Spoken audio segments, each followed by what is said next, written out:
আসসালামু আলাইকুম প্রিয় খামারি ভাইরা, আপনারা দেখতেছেন আমাদের এই যে খাঁচার ভিতরে যে মুরগিগুলো আমরা ব্রুডিং করছি।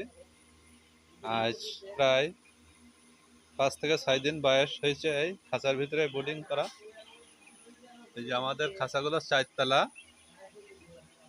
আপনার মোটর সিস্টেম করা এবং পাশে কন্ট্রোলিং করা আছে, কুলিং প্যাড দিয়ে পুরোটাই কন্ট্রোল সেট। এর ভিতরে এখন গরমের সময় মুরগি পাইলে খুবই একটা আরামদায়ক, খামারিরা আরামদায়ক উপভোগ করতে পারবেন।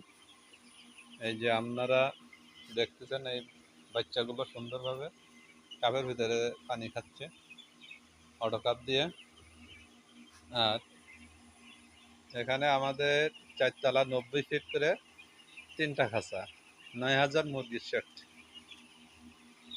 এখানে খাঁচা তৈরি করার আগে এক ডজ মুরগি পালাইছে, দ্বিতীয় ব্যাচে আমরা এই মুরগিগুলো উঠাইছি এবং আমরা আসলাম আবার এখানে দেখতে পরিদর্শন করতে আসলাম যে তাদের কোনো মুরগি পালার জন্য কোনো সমস্যা হচ্ছে কিনা। আমরা নিউ গ্রামীণ খামার থেকে আবার তাদের এখানে অডিট করতে আসলাম। ভিজিটিংয়ে এসে দেখছি যে তারা মুরগিগুলো কীভাবে পালতেছে, মুরগিগুলো কোনো সমস্যা হচ্ছে কিনা, লিডারে কোনো সমস্যা হচ্ছে কিনা, খানা খাঁচার কোনো সমস্যা আছে কিনা, এগুলো আমরা সুন্দরভাবে আবার পরিদর্শন করে দেখতে আসলাম। এটা হলো সিলেট বড় লেখা।